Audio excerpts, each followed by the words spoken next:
We are live in 3, 2, 1. You play an important role in preventing these crashes. Slow down and move over. Utah Highway Patrol advised the public on how to keep emergency responders safe. That's this meeting, so further notice. Protesters calls Salt Lake City Council meeting to shut down. I don't know what lane I'm in, it's congested, it's super slow, and it's just super dangerous. The Technology Corridor project in Lehigh is extending the Timpanogos Highway from 4 lanes to 6 lanes, and people are not happy about it. Welcome to NewsLine. It's Wednesday, November 13th. I'm Joseph Carson. And I'm Savannah Hegerhorst. The Freeway Construction in Lehigh and the Timpanogos Highway is in the middle of their 3-year project. Ashley Ward gives us updates on the construction zones. With the development of the Utah County, freeway construction is busier than ever, and not everyone is happy about it. Utah is the fastest growing state in the U.S., and the Utah Department of Transportation is trying to catch up with its growth. The Technology Corridor project between Lehigh Main Street and SR 92 Timpanogos Highway is extending the freeway from 4 lanes to 6 lanes. The construction zones have been covered with cones for more than a year. Upset really that it's just ongoing and that every time I gotta go home or get to and from, that I don't know if I'm gonna make it. I don't know what lane I'm in, it's congested, it's super slow, and it's just super dangerous. It's confusing and a lot of people don't know where they're going. It could easily wreck or crash. It's very swervy. So far, 694 crashes have happened this year in these construction zones, which is the highest Lehigh has seen in the last 4 years. Some Utah residents like Connor Murray experienced car damage when driving through these construction zones. Out into the construction area by Lehigh, it started to get a little bit rough, so I slowed down, got out of the side, and the entire right outer wall of the tire was blown out. UDOT spokesperson John Gleason says drivers should slow down through these construction zones. We're seeing far too many people that are speeding through there, and unfortunately you're not going to know that you're going too fast sometimes until it's too late. Highway Patrol also tell us to make sure you give enough space between you and other cars. You're looking for those adverse situations, the brake lights down the road, that car that may be turned sideways in inclement weather, and plan your strategy as to how to react to it before it's right upon you. UHP wants drivers to stay alert in the construction areas, especially since snow and ice will soon be on the ground in the construction zone. Thanks, Ashley. State Road 6 is closed this morning after a deadly car crash. The driver of a semi-truck was attempting to pass another car in a no-passing zone when it smashed into a small Ford truck. The crash killed 22-year-old Balin Nelson, the driver of the Ford truck. Balin died at the site of the accident from his injuries. The crash took place on SR 6 near Price Canyon, and traffic is currently being diverted from the area. Charges are pending on the driver of the semi-truck. 1 in 7 deaths of emergency responders are caused by car accident-related events. The Utah Highway Patrol is asking drivers to slow down and move over to prevent deaths. You can keep emergency responders safe by driving alert, slowing down, and moving over for them. The Utah Highway Patrol says traffic accidents are the #1 cause of deaths for police officers and emergency responders, and that drivers play a critical role in keeping emergency responders safe. These accidents are almost 100% preventable if drivers slow down and move over when they see police cars. As a driver, you play an important role in preventing these crashes. Moving over when a police car is on the side of the road provides a protective area for the first responders. Changing lanes when a police officer is nearby with their lights on is a Utah state law. Those who do not move over can be ticketed. The Utah Highway Patrol says breaking the simple law can be disastrous and deadly. A protest in response to a homeless shelter being shut down broke out at a city council meeting in Salt Lake City. We're going to recess. We're going to recess this meeting. City members got up to speak about the issue of removing the road home closure. After one particular address, a chant started saying, "What will you do?" After which the meeting was temporarily shut down. Mayor Jackie Biskupski took to Twitter saying no elected official in Salt Lake is turning their back on those experiencing homelessness. If we can't provide an opportunity for listening, we can't move forward. Cedar City police have identified the man who was killed in the shootout with the police on Monday. 56-year-old James Aubrey pointed a gun at police officers who then shot him. Cedar City Police received a call from a woman saying her husband was making threats towards herself, her adult son, and law enforcement. Police arrived at the residence at 820 South and Sunset Drive. Upon arrival, Aubrey pointed a handgun at the officers and started walking towards them. Police began firing and Aubrey was pronounced dead at the scene. Thousands of Costco fans are being scammed by what appears to be a $75 online coupon. Cassie McKinney joins us with more on this wholesale hoax. If you go on Facebook today, your timeline may be flooded with friends and family sharing a $75 Costco coupon. The coupon started circulating earlier this week. It says that the promotion is part of Costco's anniversary celebration, promising $75 to anyone who shares the post and submits a survey on the social media link. But the coupon is a fraud, and it may even be an identity theft scheme. Joe Hardy was one of the unfortunate victims of the Facebook scam, and this is what the coupon looks like. Yesterday, Costco responded to the viral hoax. In this post, they wrote saying that despite several posts out there, Costco is not giving away $75 coupons. While we love our fans and our members, this offer is a scam and in no way is affiliated with Costco. Now, most of the people who fell for this trick are older, and younger generations are poking fun at them and baby boomers for their gullibility. Right here, Elizabeth Neisted said, "Gee, I wonder why OK Boomer gained so much traction. Maybe because just about every boomer in my FB friends list is sharing that Costco coupon. That's obviously a scam. So if you fell for the coupon hoax and you're getting roasted by your kids or grandkids, don't worry. Here are some tips to make sure that you never do it again. Branding matters. If there are typos or if the photo is blurry, chances are it's a fake. Also, make sure to read the print. Never give out your information and never download anything to your phone or your computer." So, as much as I would have loved the $75 off my bulk toilet paper and peanut butter, remember, if a coupon sounds too good to be true, it probably is. A Utah County woman is in jail after she disappeared with a child she was babysitting. 37-year-old Jordana Murray was arrested yesterday. Police say they found her in a vacant home with a 7-year-old that was reported missing. Murray is being held in jail on suspicion of criminal trespassing and unlawful detention. The Alpine School District approved a policy to close schools due to bad weather. The policy was approved yesterday. It will also allow schools to have a 2-hour delayed start or an early release on days with hazardous weather. The district says it will look at weather forecasts, current conditions, the National Weather Service, and consult with neighboring school districts to decide which course of action to take. The approval comes after a lack of snow days several months ago, which outraged parents and students. Utah has the lowest rates for lung cancer in the country. According to a report from the American Lung Association, Utah rates 27.1 in terms of people diagnosed with lung cancer. The highest rates were in Kentucky and West Virginia. Utah is also rated average in survival rates and below average in early diagnosis. There are many risk factors when it comes to lung cancer, including smoking, exposure to radon gas, air pollution, and secondhand smoke. Utah's Hogle Zoo is rewarding Salt Lake County taxpayers. Valentina is there to tell us how. I'm here at Utah's Hogle Zoo where everyone is getting so excited about Wild Wednesdays. Wild Wednesdays is back at Utah's Hogle Zoo. From now through December, you can visit Utah's Hogle Zoo every Wednesday completely free of cost. This is the first time ever it has included every Wednesday after a decade of Wild Wednesdays. Previously, it has only been the last week of the 4 months, but to thank taxpayers, the zoo has extended it. We are so excited because it's Wild Wednesday season. Now, Wild Wednesdays have traditionally been the last Wednesday of November, December, January, and February. But we are wrapping up an amazing decade of just growth and change, and we just really wanted to thank the community for their support. So we're adding more Wild Wednesdays as we wrap up 2019. There are no tickets that need printing, no age limit, no strings attached. The zoo will be closed on Christmas, which falls on a Wednesday, but Wild Wednesdays will continue the last Wednesday of January and February.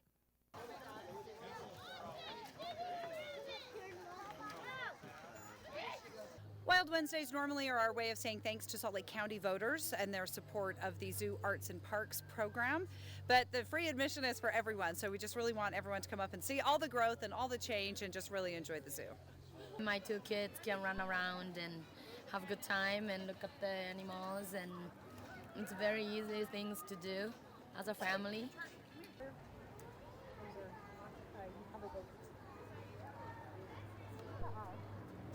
For more information on zoo hours and to see what days they are open, visit hoglezoo.com. Valentina Yingling reporting for NewsLine. Thank you, Valentina. Utah-born babies are twice as likely to be born with a cleft lip. Oh, this is kind of interesting. I think your baby has a cleft lip. Find out what research says and what can be done to prevent the condition. Earplugs were needed at the loudest concert on Brigham Young University's campus. We'll tell you what band performed and why it was so loud. The difference in workout results between a normal and e-bike might be smaller than you think. We'll tell you how e-bikes can help reduce health issues. Take a look at what's happening behind me.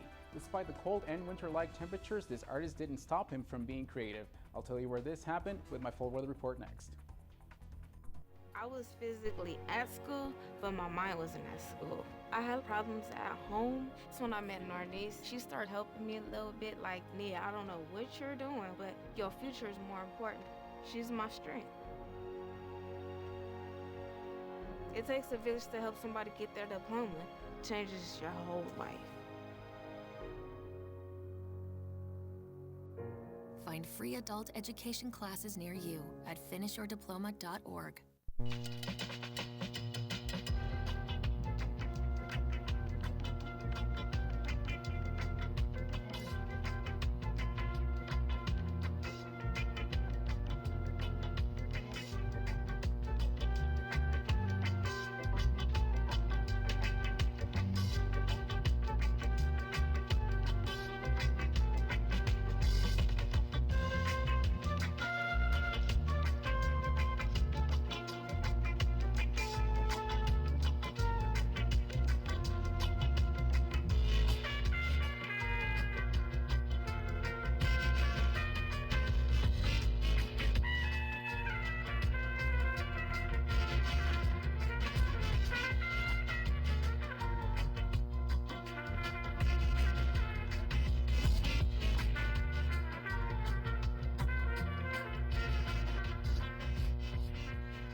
Hundreds of people went to the BYU Marching Band concert last night. Jilly Dunna is live outside of the Harris Fine Arts Center where the concert was held. Jilly, how was it?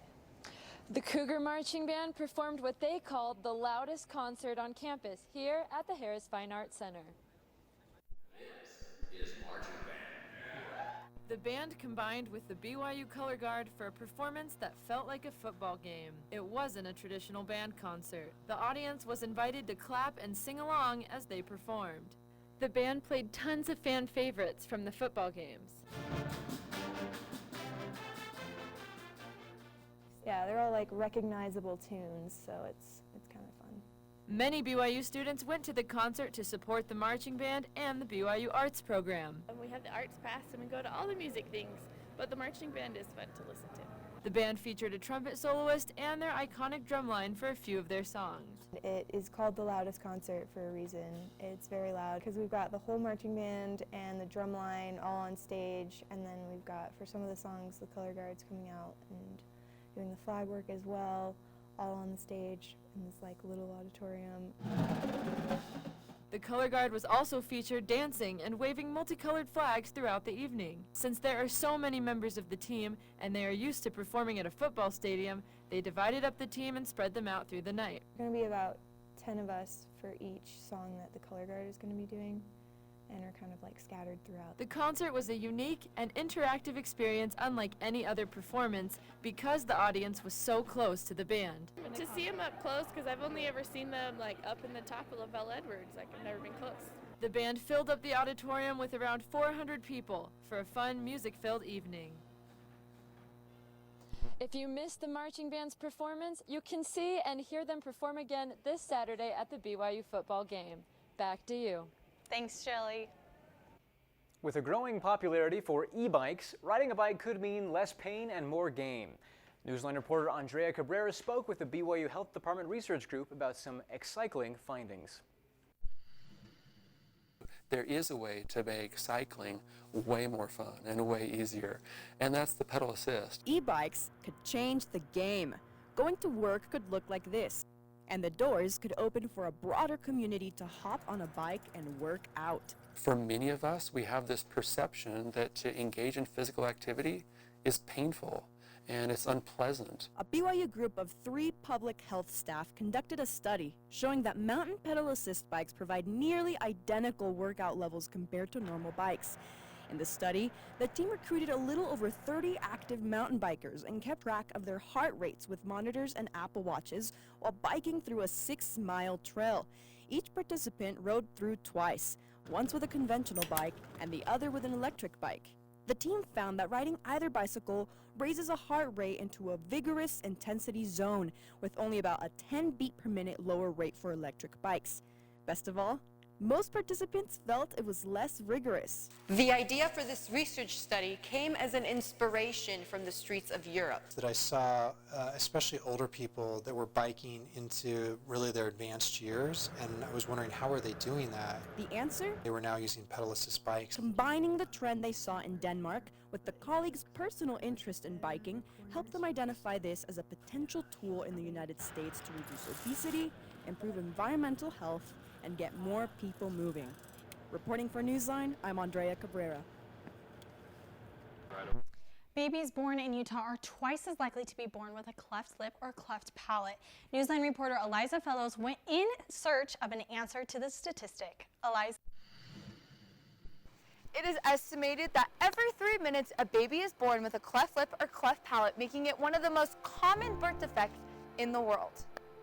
Hey, buddy. This is 2-week-old Charlie. I was shocked to find out that 1 in 700 kids are born with cleft palates. These parents were just like any other, excited to go in for their 20-week checkup. So the ultrasound stopped on his face and said, "Oh, like this is kind of interesting. I think your baby has a cleft lip." Or watching the heartbeat. And you're so grateful that your baby is doing really good and trying to figure out, like, how could this happen to us? Why us? They said that Utah is the highest per capita of kids with clefts. So why is this the case? Come on, let's go find out. Our main goals in the lab are to identify both the causes of cleft lip and palate, and as well as potential therapies. Researchers are still uncertain about why this statistic stands. Right now we're using a mouse model to identify certain genes. So there's a little tiny mouse skull inside this wax. And then we take it to this blade. One is attached on the blade right now, actually. And you can see that we take tiny little sections, layer by layer, of the mouse skull. The best advice that we know of now are to be aware. It's been recorded as close to even twice as high in the state of Utah compared to the rest of the United States. To know those facts kind of helps us realize that we're not alone in the situation, and that 1 in 700 kids are born with this, and so we're part of that team that's trying to figure it out. We love his clef. We love him, but we also love his clef. It's just a part of him. It's who he is. Yeah. Reporting at the Biomedical Polymers Research Facility at the University of Utah for NewsLine, I'm Eliza Fellows. The Nauvoo Temple closed this past week to replace the angel Moroni on top after a bolt of lightning struck the statue. Chris Jacobs has more. Chris?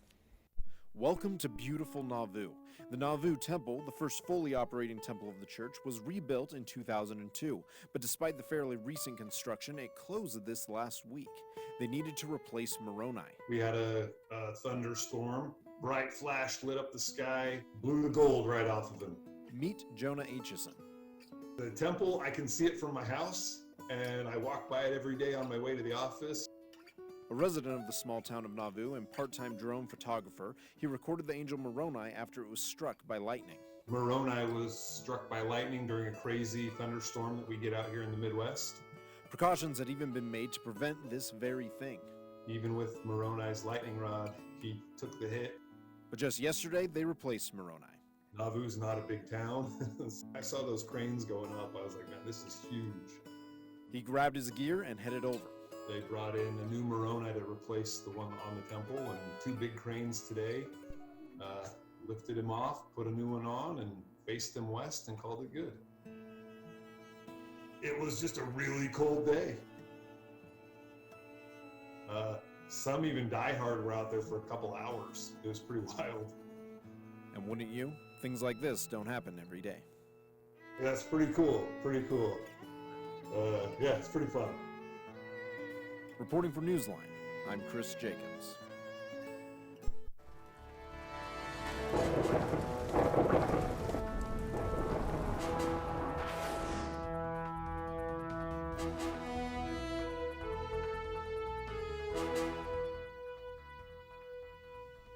A man took advantage of the fresh snow in Cleveland, Ohio, and drew a large spider web in an open field on Tuesday. Scott Holbrook shot this video from his hotel room on the 20th floor. When he left the hotel, the mystery artist was gone.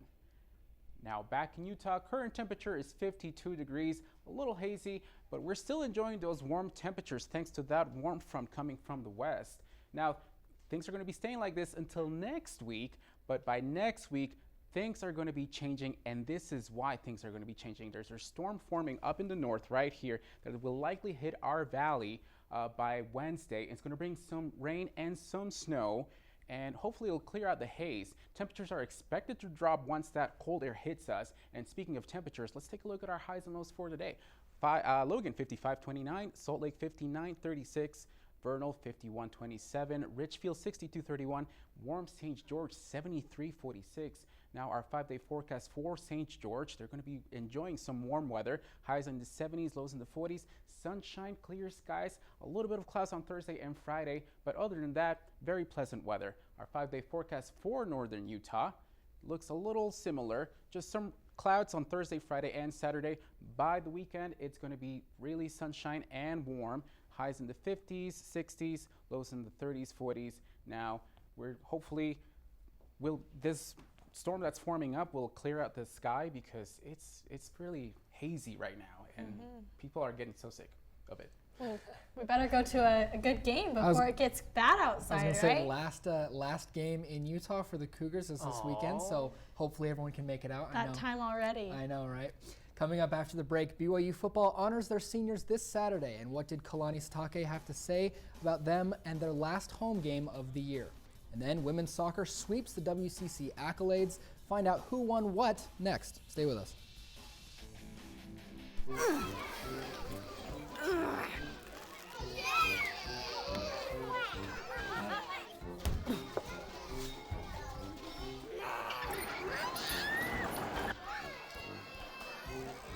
If you love them enough to crawl into a play place to get them to come down, then surely you'll check nhtsa.gov/the right seat to make sure they're in the right car seat.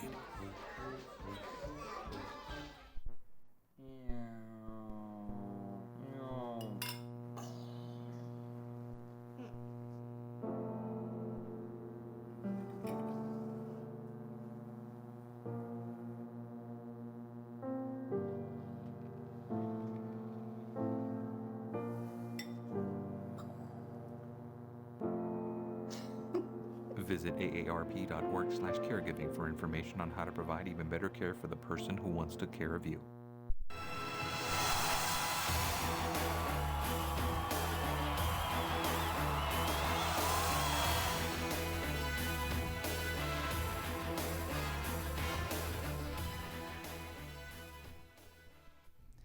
As the weekly norm, Kalani Sitake met with the media earlier this week and discussed his plans for Senior Day this Saturday. Sitake plans to start 13 different freshmen, but said that this weekend is to honor the final season of a few of these Cougars. Take a look. This week will be focused on the seniors and sending them out the right way. And you remember your last game, your senior year? I remember mine. And so these guys will remember it and want to make sure they have good memories of it. Some key players on track to leave next year include Moroni Laulu-Pututau, Micah Simon, and Aleva Hifo. There will be multiple forms of respect shown to these players and their families when BYU hosts 3-7 Idaho State Saturday at 1 p.m. After posting the first undefeated record in program history, head coach Jen Rockwood and star player Michaela Coulihan take the WCC Coach and Player of the Year.